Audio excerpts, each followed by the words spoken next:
like I see you folk with, you know, you doing stuff that normal people, like more people not say normal, like the childhood, the listening to the cartoons and doing all that stuff, man. Like that shit make you happy. It's like it was like a happy place that you be in with that shit. Um, I believe why as an adult I'm so fond of childish things and toys and um, gadgets and video games, anime is because my childhood was robbed of me. I didn't live the childhood Oh the man, kids lived. yeah.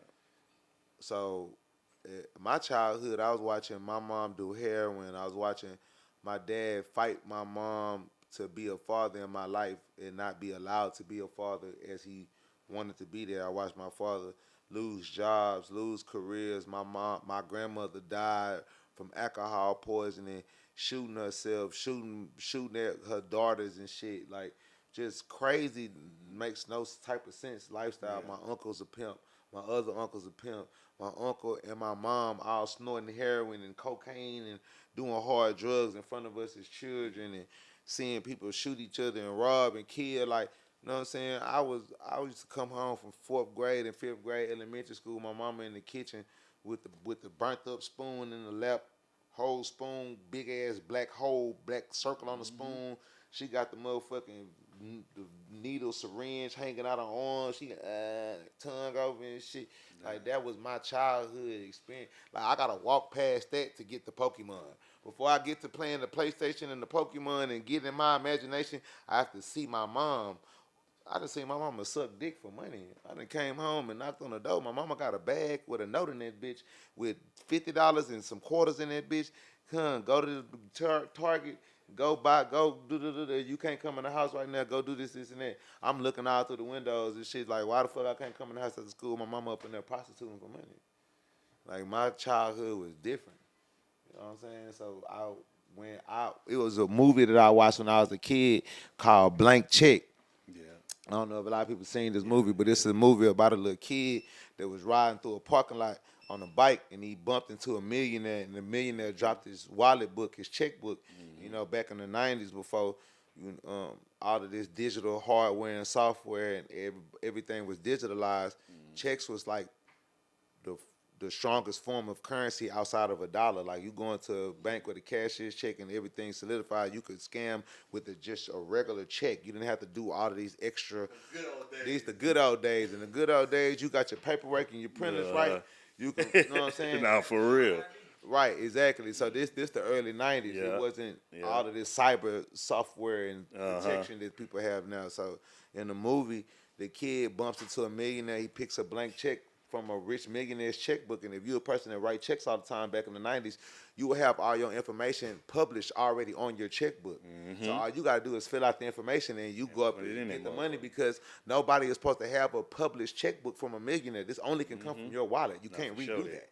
Nah, for So sure that. he went on that motherfucker and put $1 million, $2, $3 million or whatever he put, and he lived the life of a million. There you go. He had his whole house was like this right here, Fuck you talking like about? a spaceship, Exactly like this Superior motherfucker. Starship.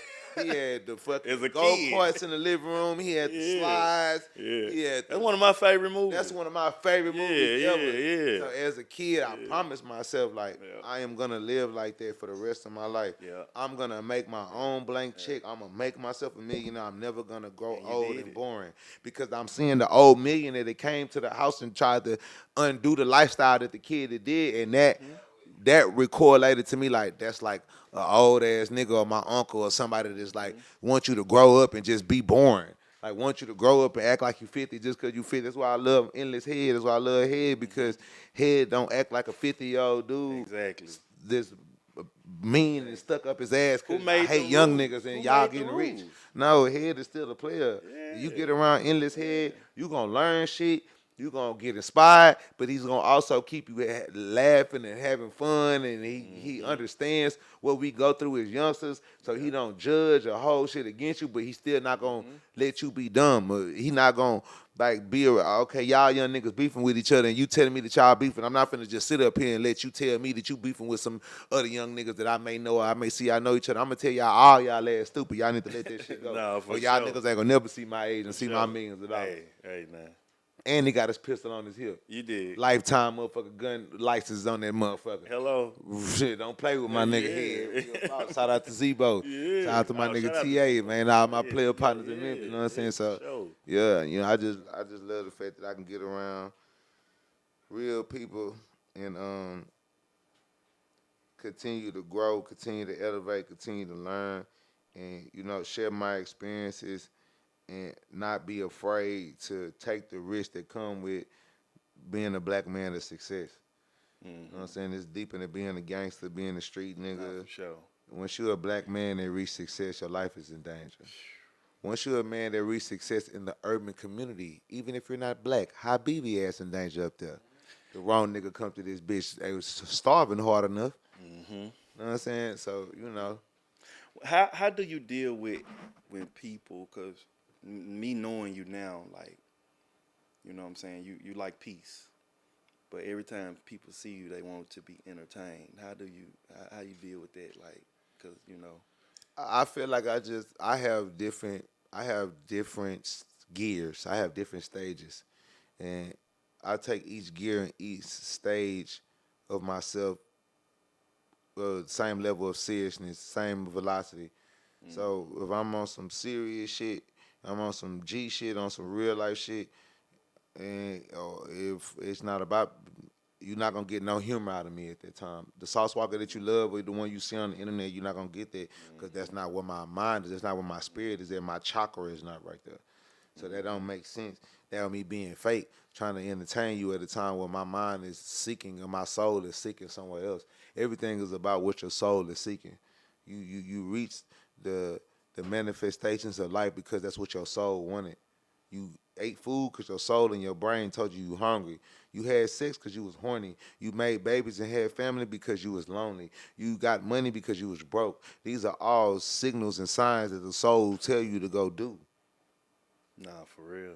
So you know what I'm saying? Like if you catch me in a time where I'm being childish and I'm being humorous, like when I got shot, it's so much death and going through my mind, so much. Damn, I could have died. This nigga just died with me. How the world looking at this shit, how I look, this shit stupid. I came out here to do some rapper shit, close the business deal, because I didn't come out here just for the concert and the show and to support my nigga Danjo. I came to link out with a company out here, Connect Music Group. Yeah. Now I came to do business, you know what I'm saying? Shout out Connect Music Group. Yeah, shout out Connect. Great company out here, a publishing company, distribution company. Been give some good opportunities and situations to my artists and me as well, now that I'm doing business with them. So that's why I said of all the 3 years that Say So been trying to get me to Memphis, this was the perfect time where it made the most sense because I'm killing 3-4 birds in one stone. So I'm just the type of person that I come to get the job done. You do though. So if I'm having fun and I'm being childish, that's what my mission is. That's what the fuck I'm gonna do until the pain is numb or not away. You know what I'm saying? I'm in the hospital jumping around, having fun because in the back of my mind, I gotta go to sleep every night with how it felt seeing my little brother get shot in the face. Like how many motherfuckers? It's only a certain amount of people in this world that know what they feel like and know what it seems like to see a human being alive and well and moving, and that their body is lifeless, and maybe some of their brain particles or their blood is on your clothes. Like, how can you get past that without laughing and smiling and joking and you know what I'm saying? When you get hurt, nigga, what the doctor and them give you? Percocets, Novocaine, that's laughter, nigga. That's real They're shit. giving you pain relaxers, muscle relaxers. They're giving you shit that feel like a joyous day because right now your leg is cut off. You just got amputation, so we're going to dope you up to make you, that's what all joy and happiness is laughter, is dopamine. That's the dopamine coming down your spinal cord, giving your body the sensation of happiness and joy. I feel good. Adrenaline, shit like that. You know what I'm saying? So I'm just a person that just got my body and my soul trained for that. And when it get bad and it get hard, nigga laugh, smile, play. Because you know what's serious and you got to be accountable. You know what you got to get done. Because if you don't get done, you're going to die too. You're not going to survive. You don't make the money. You don't take care of whatever the responsibility is. Whatever it is, you ruin your name. You ruin your legacy. Whatever it is that's at risk, you know it's at risk. Nah, So now it's time to be that person. When it's time to rap, it's time to rap. It's time to handle business. Like right now, I'm supposed to be going home. Yeah. Supposed to been went home. I got people right here waiting on me. People at home waiting. But guess what? My nigga had a list, a bucket list of things that he wanted to see his brother, his CEO, his partner, his a nigga he look up to, a nigga that he sworn his life to with this soul shit. I want to see you make that staple in my city that I want to see you do. I want Memphis to know you the way that I know you. Even though I know my city love you and fans of you from outside looking in. I want the people of my city to get to shake hands and make friends and understand why niggas follow you and why niggas will do everything that they willing to do for you and put their life and put their families and put their shit at risk for Sauce Walker because Sauce Walker do that for them every day. I'ma I keep tell it a niggas buck, all the bro. time, Sauce my first child, nigga. The Sauce. You know what I'm saying? And that's your baby. You know what I'm saying? That's your baby. I'm gonna keep it a buck with you, bro. I'm gonna keep it $1 million with you. No nigga doing this, Thank you. bro. You a special kind of nigga, fool. Ain't no nigga, bro. I'm telling. Soon as I said, oh, it's over with. I thought I'd never talk to you. Same here. Same here. I said, bruh. I said, I was thinking like Memphis ruined it for us. I said, bruh. I We said, got a real nigga that we know. If it wasn't for this shit, Sauce Walker for sure gonna pull up. He pull up everywhere else. Now that's a bunch of big rappers out there. No, you know what I'm saying? Salute They to- I not- don't want to say their names, Bruh. but they ain't coming right here like Sauce Walker. They ain't I coming to put ground this on zero. fuck that. Listen, they not doing what you doing, bruh. Bro, do you understand? You're still here, bruh. This shit ain't normal. Bro, you crazy as a motherfucker, bruh. I know it. So I got this braid. But I sticking fuck up. with that, though. Look, he's so retarded. Retarded. Slow bus. Goku. Alfalfa. When you see a nigga braid up to the car like this, that nigga ain't got no sense.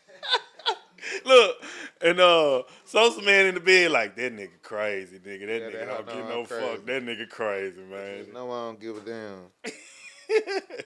Yeah, man. Shout out to T, man, for putting this together, man. I It's appreciate the you, business, bro. man. On another time, you know what I'm saying? We could talk on more positive vibes, more positive subject matter. Uh-huh. But, you know, right now I just want everybody in the city of motherfucking Memphis and the state of Tennessee to download my brother Say So P music, listen to his music, watch his videos, listen to TSL music, watch his videos, you know what I'm saying? Help us with, you know what I'm saying, generate money to take care of his family, take care of his mom. For sure.